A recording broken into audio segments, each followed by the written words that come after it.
I know people have seen this many, many times, that the category of what we don't know is where the transformation takes place. This will be informational. This is where transformation happens. This is a huge environment. Huge. See, I like using my life as a laboratory for what's possible. That's really exciting. So I'm always uncomfortable. I'm always looking at disturbing how I know myself to be. So there's what we don't know, we don't know. Now, if you don't know it, how do you find out about it? If you can't see it, you're unaware of it, unconscious to it, have no access to it, how do you do that? Ask others. What's that? Ask others. Ask others. You could ask others. Okay, good. So you know that one way to get access to it is asking other people. Great. That's not bad, yeah. What else?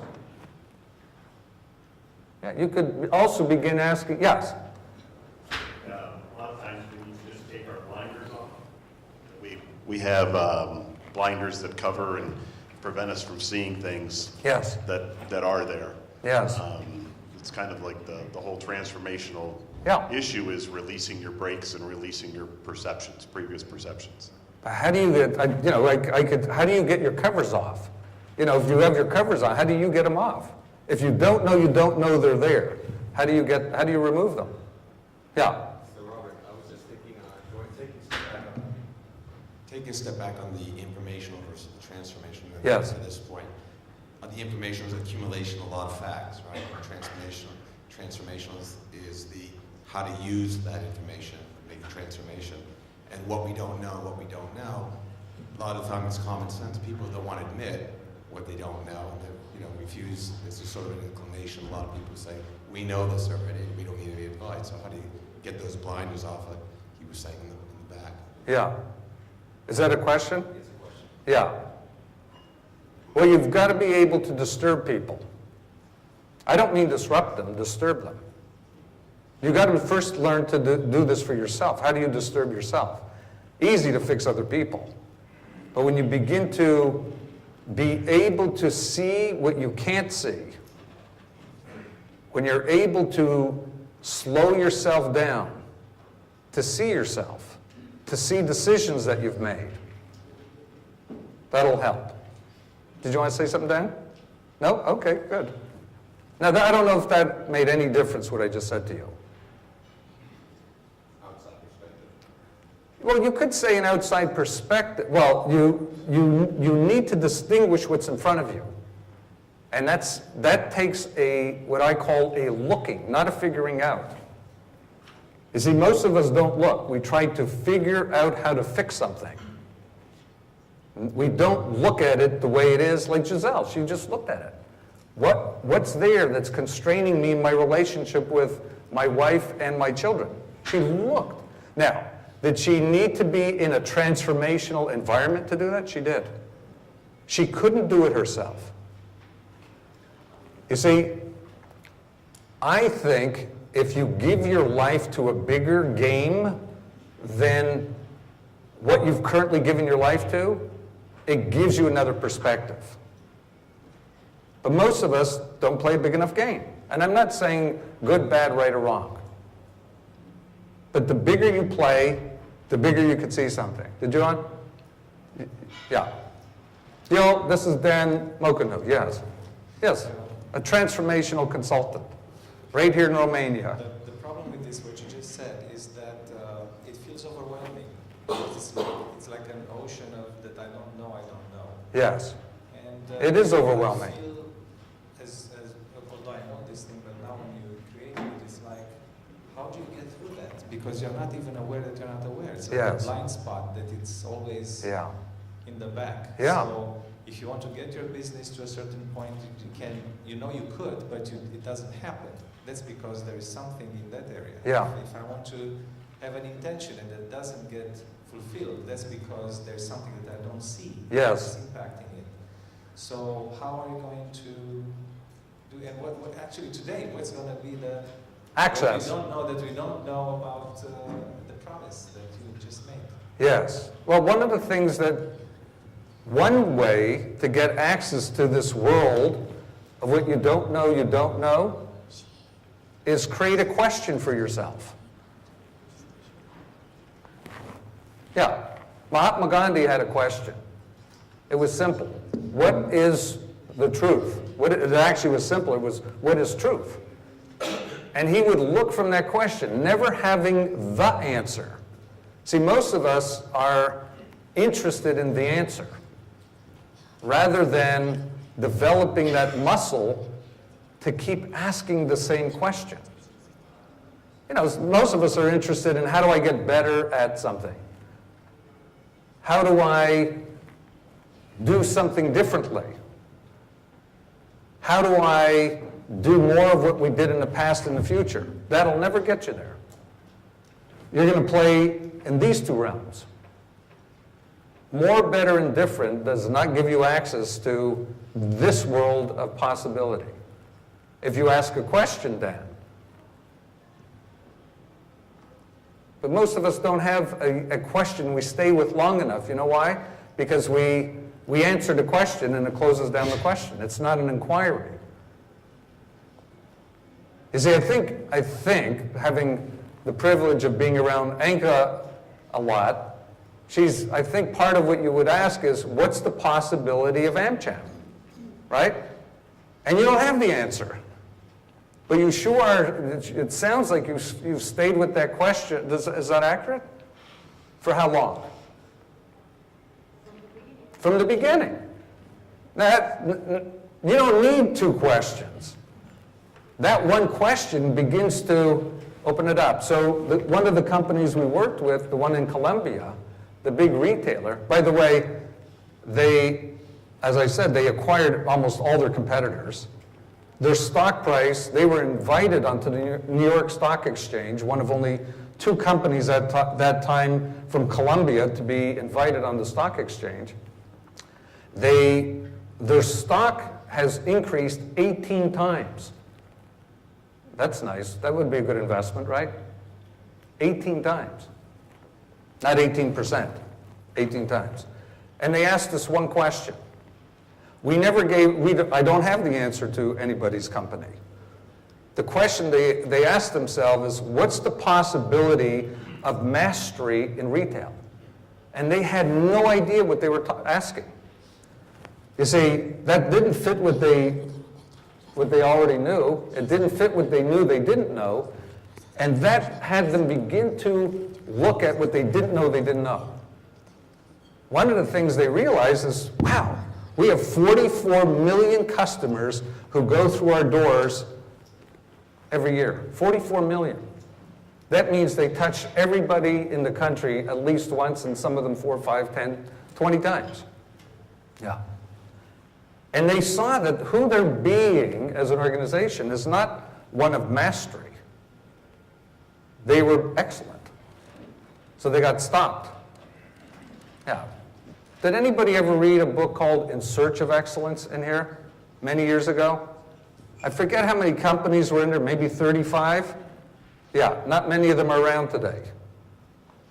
In Search of Excellence. Because once you reach excellence, you're doomed for extinction. If you don't know that you've now limited it. Whoop. What did I do? I got rid of that. Okay. Okay, good. So you ready to move on? So what keeps you up at night? Besides the television. What keeps you up at night? Or the noise in the neighborhood? What keeps you up at night? As a CEO, as a person leading your own enterprise, as a senior, yeah? We had a discussion earlier in the morning. Yes, thank you for using the mics. I know it's not easy to get it there fast enough, yeah? One of the things that keeps me up at night is how to retain talent. Yes. Especially in Romania, where there is what we call a brain drain. How can I keep qualified people within the country, still keep them a competitive salary compensation package? Yeah. And, Talent. excited and within the company. Yes, talent. How many people have, that keeps you up at night, called retaining your talent, making sure they're happy, not have to go replace them all the time. Anybody? Yes, several people, lots of people. What else keeps you up at night? We'll show you what keeps a lot of people up at night. Audits. Okay. So this is a 200 global executives from multiple diverse industries, right? Talent. Talent is 23.6%. Performance. Culture. Accountability and execution. Does that kind of touch on a lot of what keeps you up at night? Okay, now what? Yeah, okay. So what is critical to success in a major change initiative? Look, here I'm giving you some informational learning. See if it makes a difference. And I'm not saying I like information. You know, when we're flying, I ask Eric, you know, where are we going? What's the terminal? That's all information is useful. But it's not transformational for me. It's really useful. I could use information. When you begin to participate in transformation, you get used. Your organization gets used. Yeah, it's much, much bigger. Yeah, so 70+% say that lack of collaboration and trust led to poor performance for successful deployment of change initiatives. Okay, how about this? Executional excellence is the #1 challenge. Who's from Harvard here? Somebody, there you go. Thank you for the article. Yeah, so executional excellence is the #1 challenge facing corporate leaders across countries and industries. And you can read this. Okay, good. Anybody transforming yet? Not yet, okay. How about this? Managers say conflicts during execution are, no. Nothing yet? Okay. Single greatest challenge to strategy. Does this sound, even though you know all this information's there, now what? Right? Tim, did it make any difference to talent for you yet? Not yet. Okay, good. So you get the point? Yeah. So we're going to give you an opportunity to actually experience a transformation in here. Okay? Expats, and as we said, we created 3 distinct categories. You're not separate. You're distinct within the room. That's all. So we want to give you an opportunity to actually taste what is this transformation stuff that Robert's been doing a lot of talking about, but you haven't got it yet. So we'll take a look at it. So what has the work that gets done in transformation be really powerful is it's called distinguishing. So distinguishing is not the same as creating definitions.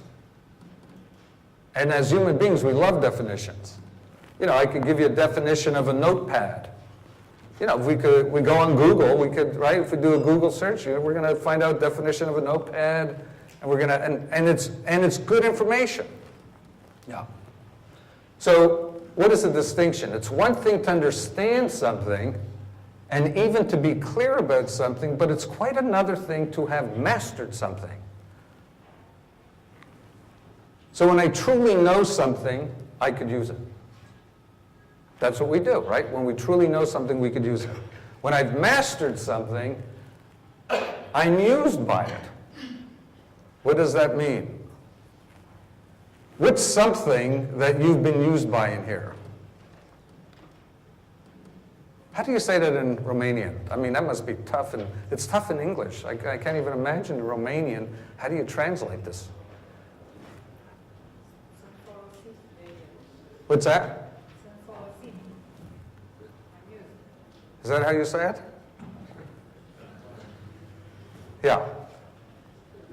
Let's take something easy. How many people in here love cooking? Anybody in here love cooking? Okay, your hand went up right away. Okay, good. That's very good. So could you get a microphone? Please.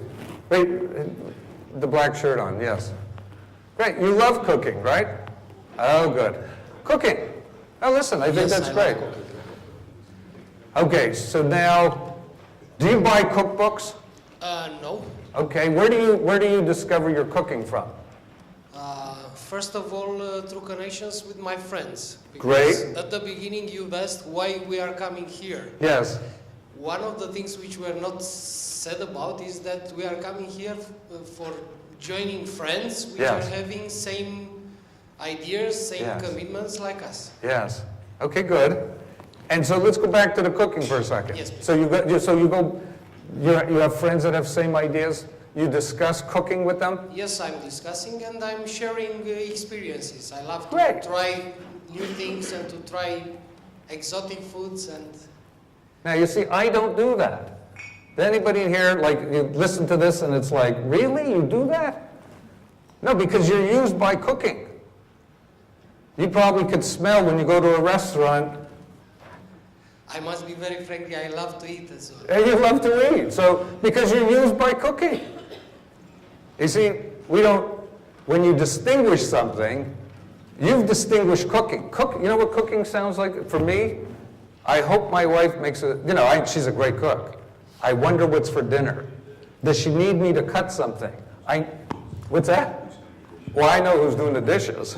If she's doing the cooking, I'm doing the dishes. But you're used by cooking. Anybody play golf in here? Play golf? Do you ever go on a golf vacation? Yeah, you go. I don't go on a golf vacation. You know why? I'm not used by golf. I have a home in Mexico on a golf course. I played 2 times in 6 years.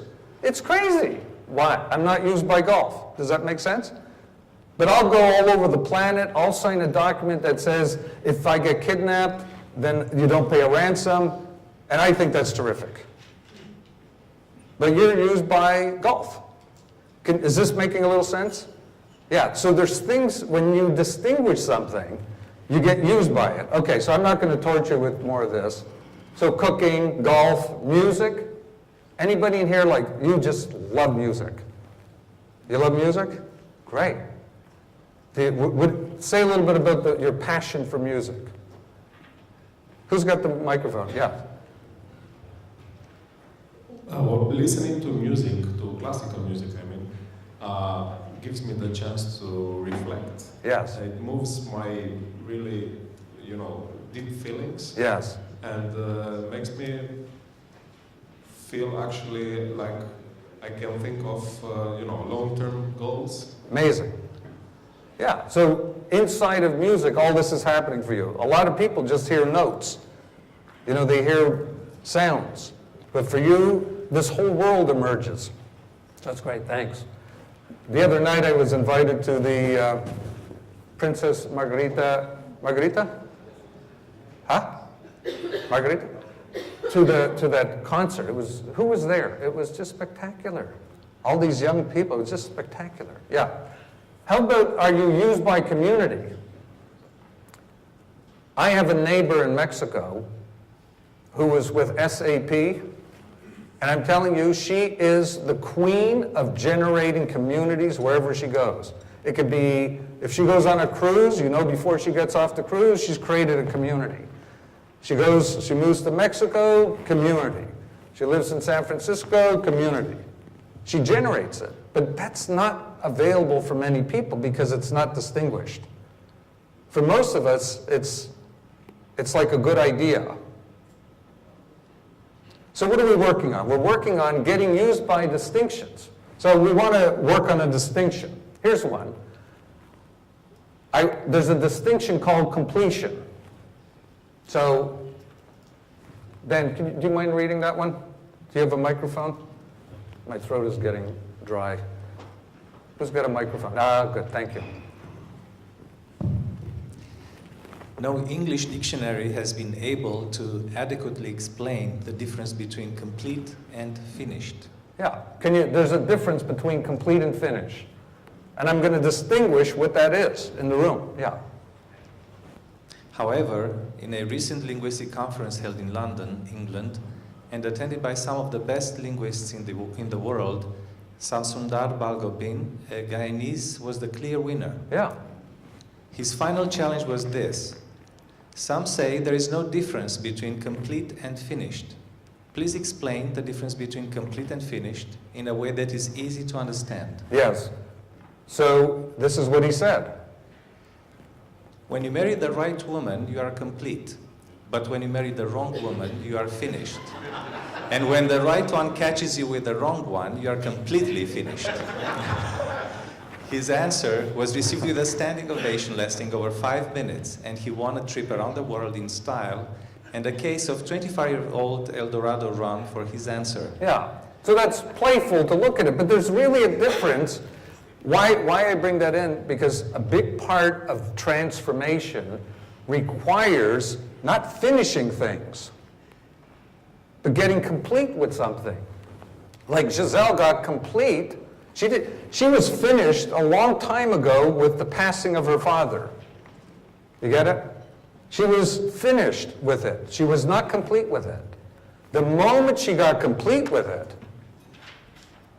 something was made possible. Anybody in here ever paint a room? You did? You painted a room?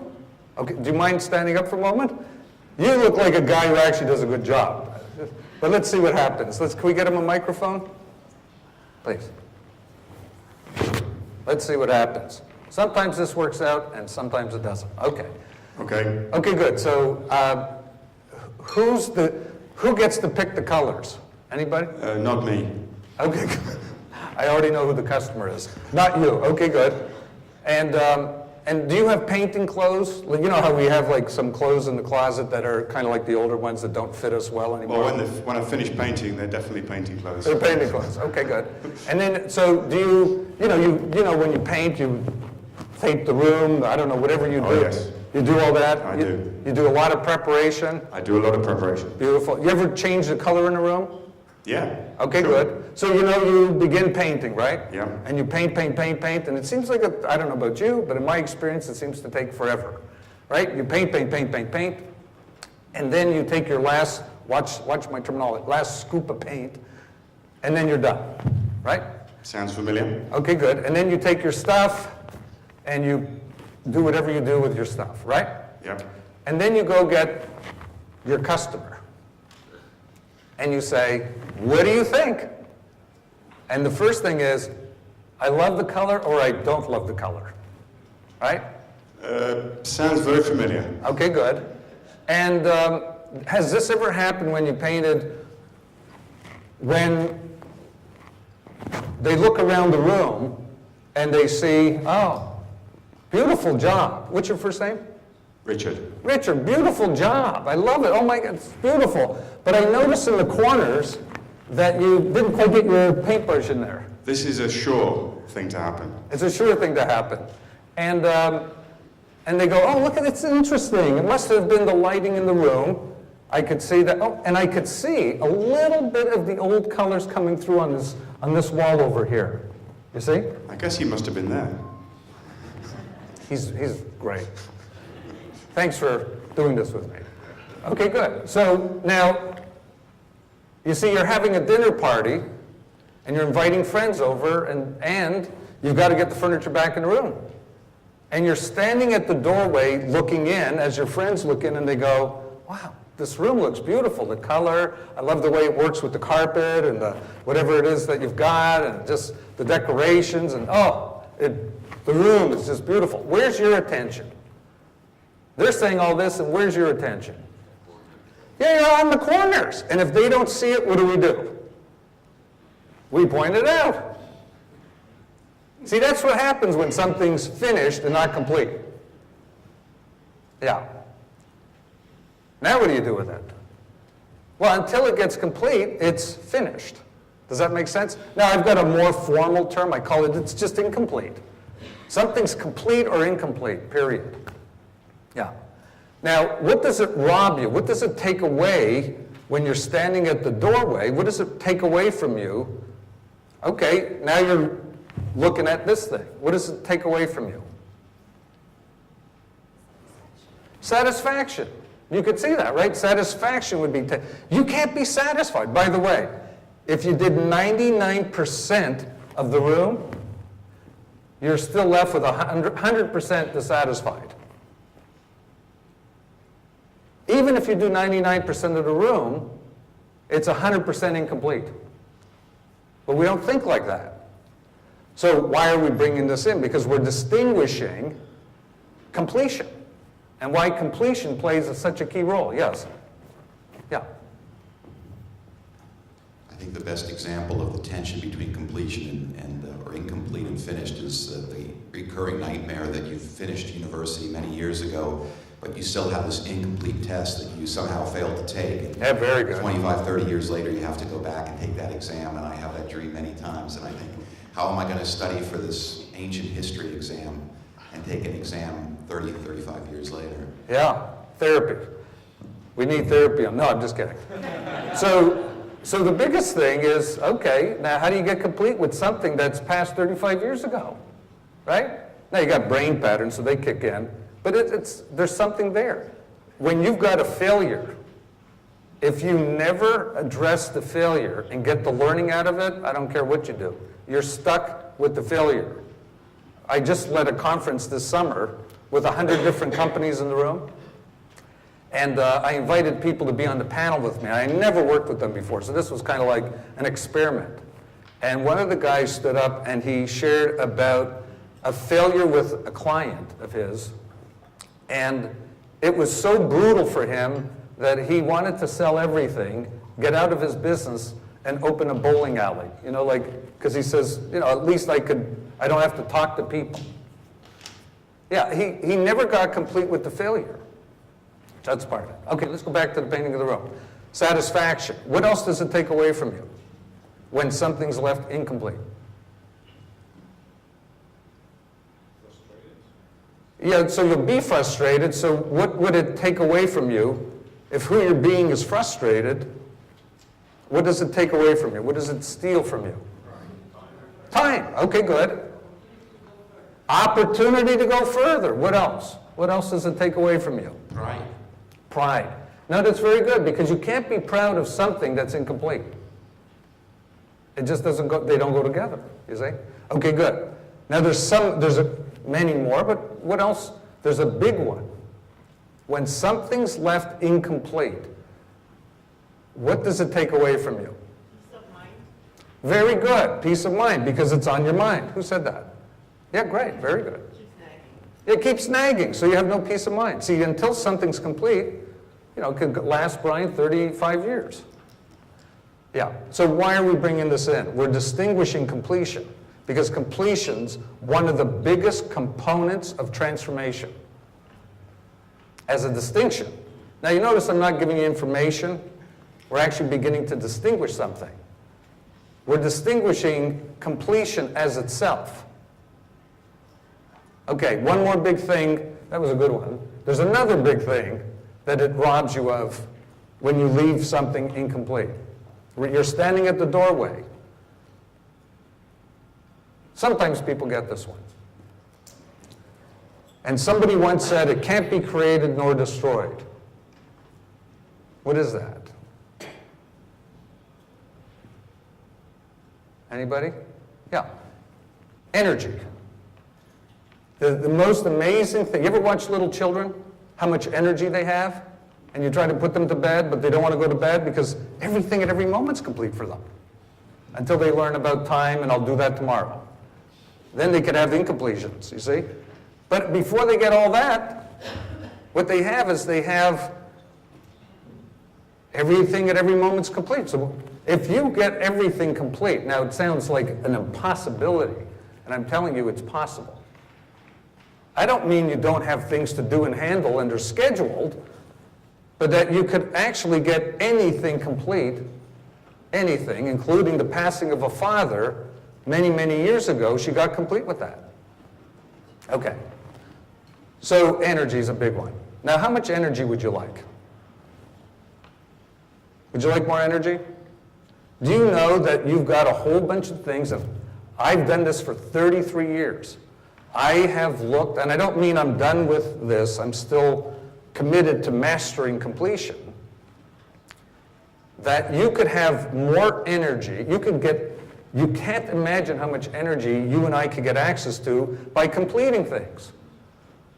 Now, how many people in here have something that, as I'm talking, you're thinking of all the incompletions in your life? Yes. Yes, good. Anybody have one that's you want to get complete with right now? I don't know what it'll take to get complete, but we'll see what it'll take. Anybody, I'd like to get complete on this.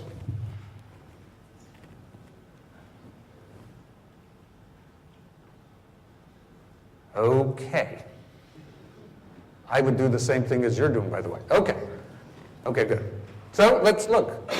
So let's bring in change and transformation. Danielle, this came out of our conversation yesterday that we created this slide. So to change something, if you're going to change something, what we typically do is we say, if this is the present and this is the past, we want to change that something for the future. Does that make sense?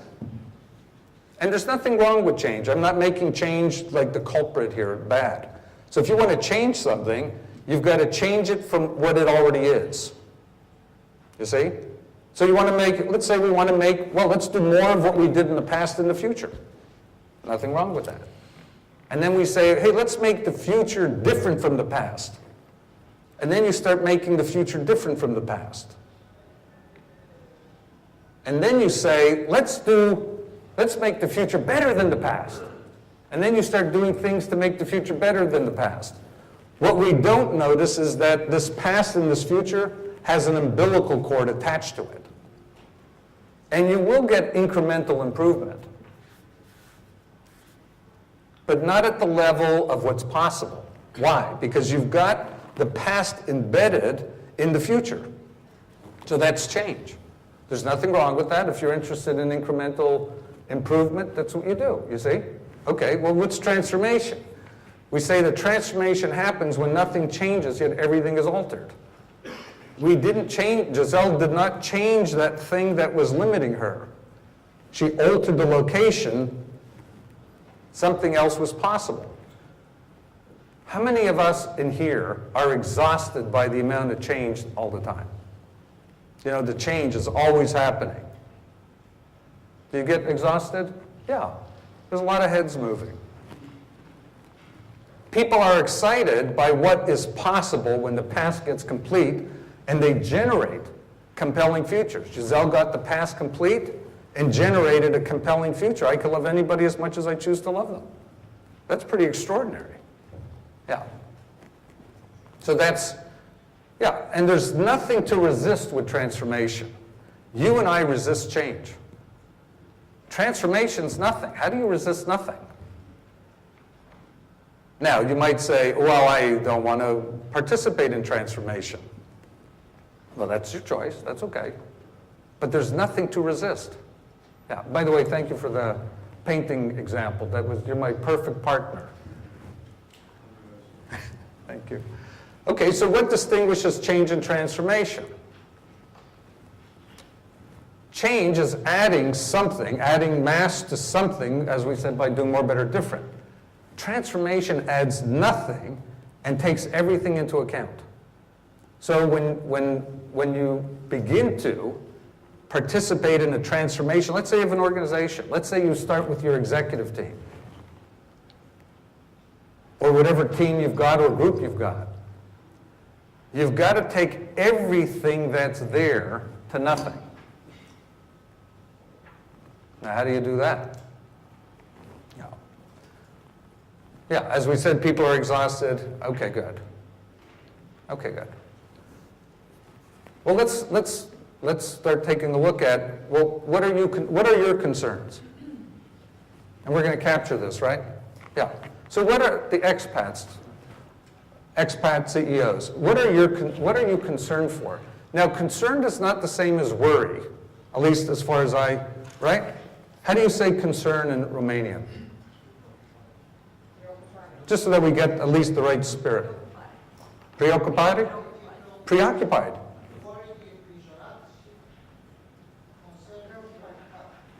Okay, good. So you get what that is. Okay, good. What are you concerned for? See, it's important to get what your concerns are. You know, now that I found out that our daughter's going to have a baby in April 30th next year, now I've got new concerns that I didn't have before. I better be healthy to be around for the grandchildren now, or child. You know, concerns for obviously our daughter's health and well-being. Yeah. What are your concerns, please? Ryan.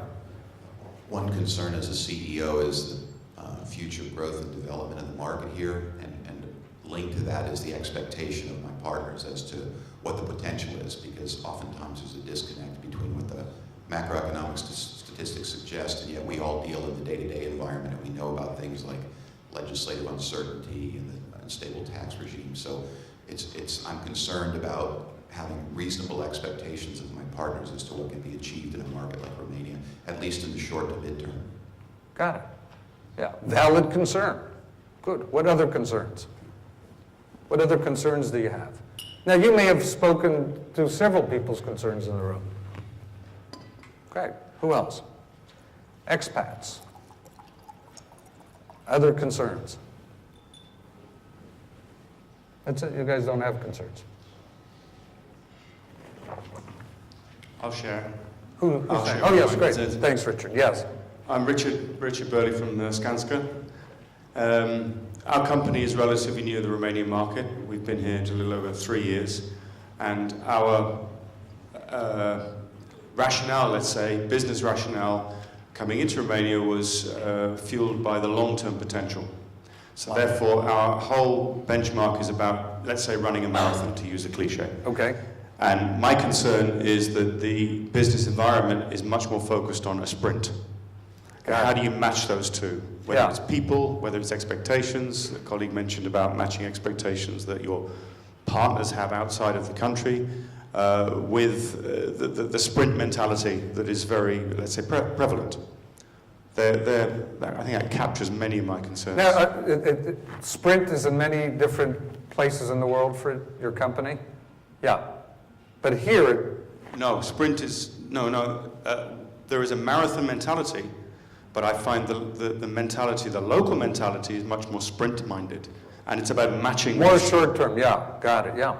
Got it, yeah. Got it, yeah. Great. What other concerns?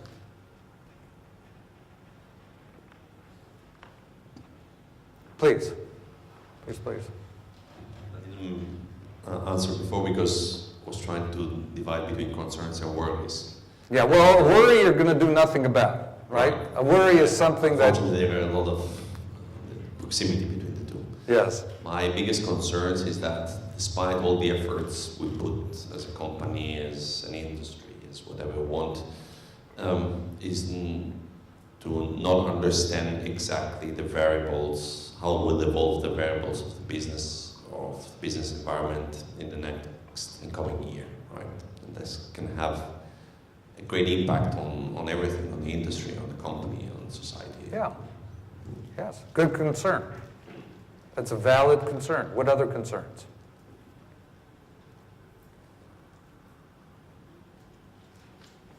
Okay, what about Romanian CEOs? What are you concerned for?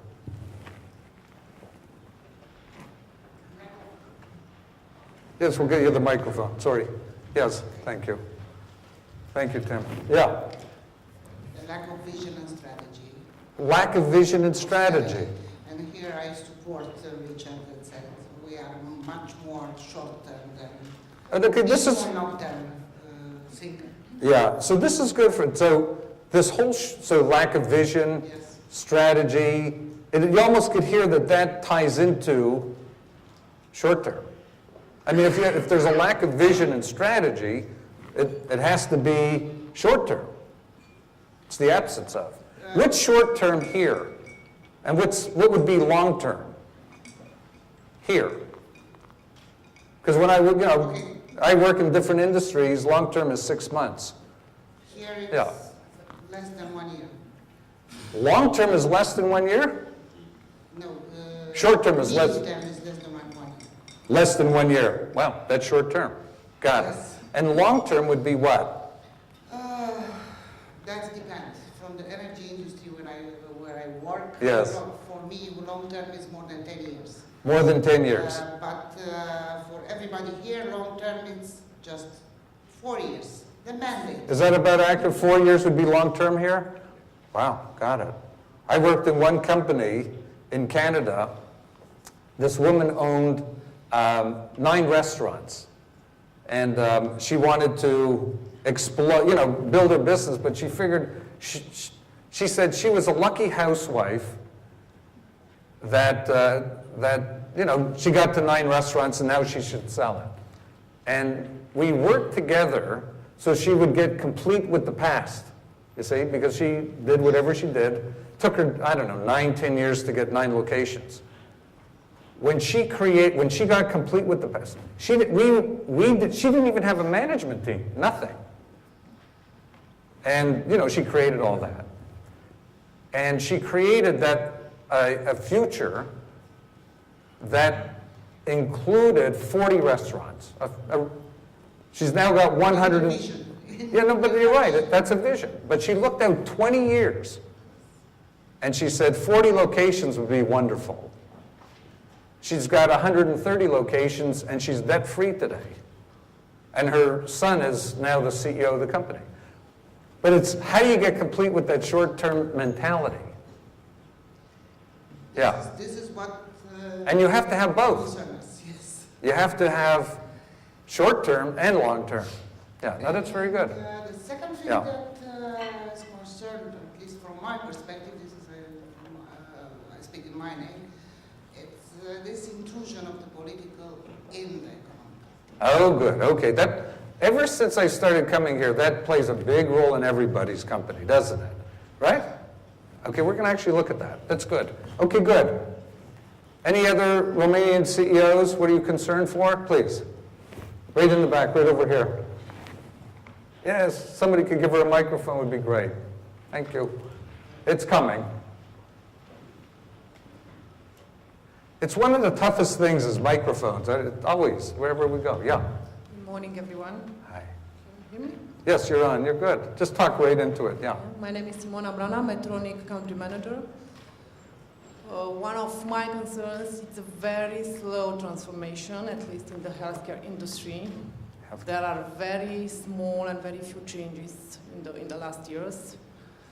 So this exactly like I think our colleague from Johnson & Johnson mentioned, despite our efforts, every day, we cannot see too many transformations. Yeah. Or very little. Yeah, and I could get that. You have too much coming at you all the time. Yeah, got it. What else? Let's go to the next one before we go on the break. And by the way, you do want to come back from the break. Don't leave when the break, you know how most of us will leave or all of a sudden something really important sounds like it. Because when we come back, you're going to get a real taste of the transformation. Yeah, please.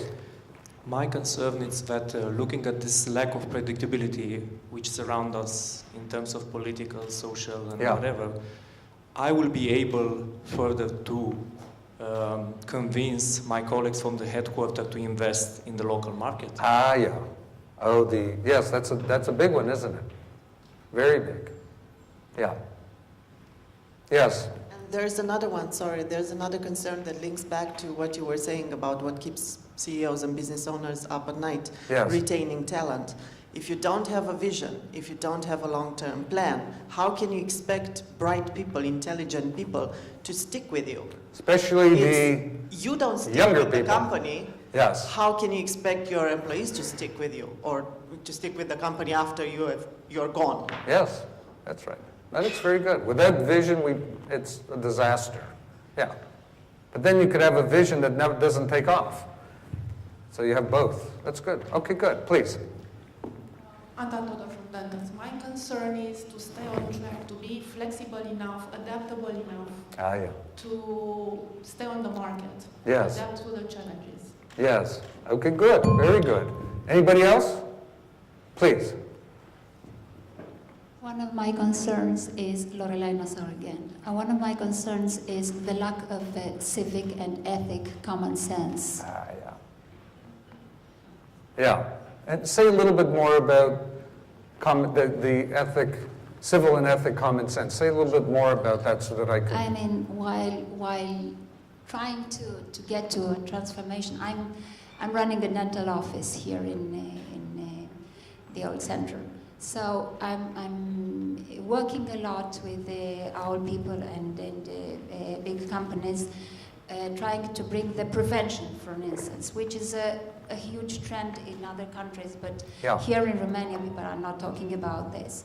So sometimes I just can see that even people which have decisions, I mean, which can get good decisions, are not interested to hear about this. So that's what I'm talking about. Yes, big concern. Got it. Great, thank you. Great. Okay, anybody else? Yes, please, Daniela.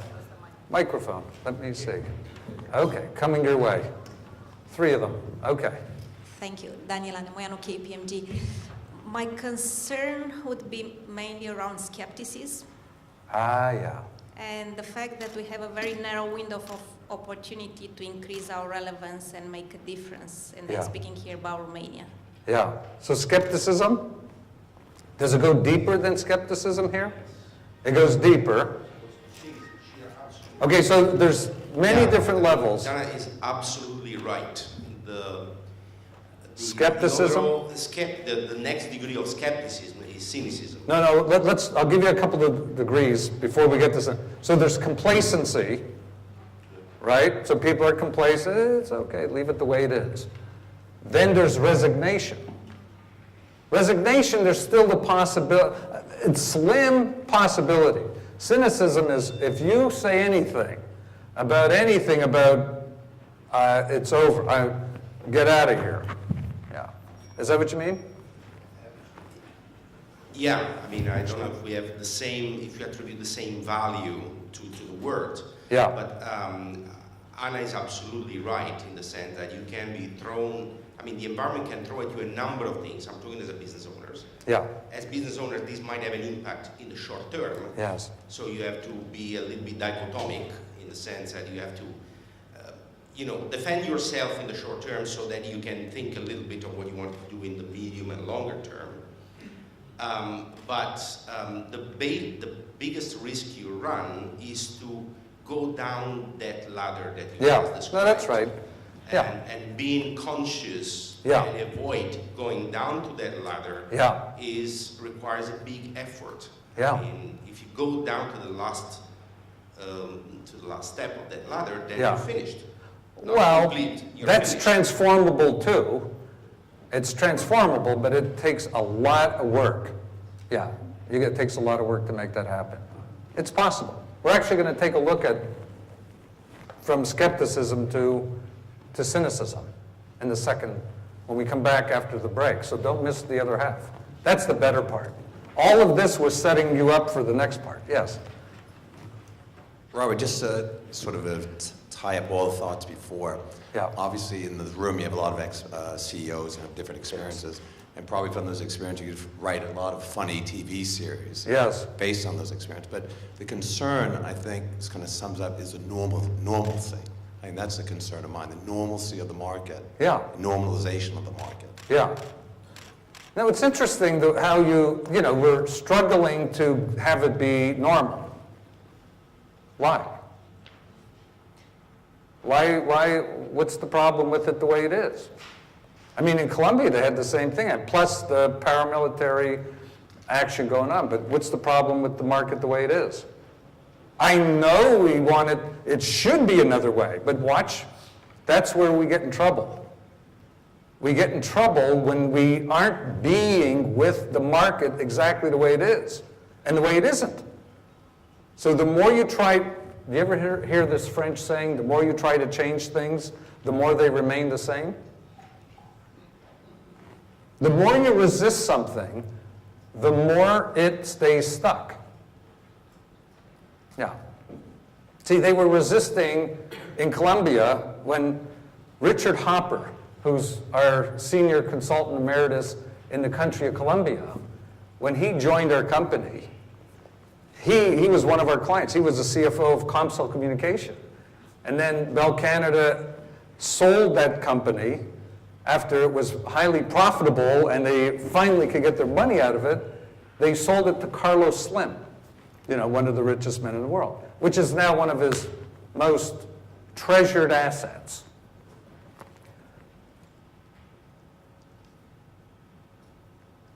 To resist the market that was going on at the time was embedding them deeper in the market. Yeah. See, we want the normalcy. We want that normal environment rather than developing yourselves to be highly effective exactly in this market. You're smiling, right? Yes. Why? There's some thought you're having that's interesting for me. Do you have a microphone? Could someone get him a microphone? Thank you. Oh, right behind you. Okay, good. Thanks. It's just. And then we'll take the break. Some of the things that we're here for, to some degree, when you say we accept the market as it is, we want it to be normal. Yes. In a normal environment in the U.S. is highly competitive, low margins, everybody's the same. Yes. Very little differentiation. And what we actually treasure in Romania is the fact that we can be highly differentiated. The margins are higher. And the market's a little bit Wild West, but I like that. We actually appreciate those things. Yeah. But we too have an idea that we want it to be normal. Yes, I get it. And when you come back from the break, we're actually going to look at the biggest complaints you guys have. And then see if we could cause a transformation in the room. Okay? Okay, look, you've been wonderful so far. Do come back. Okay, good. Thank you. So we'll take a break until 11:15. So please be back here at 11:15.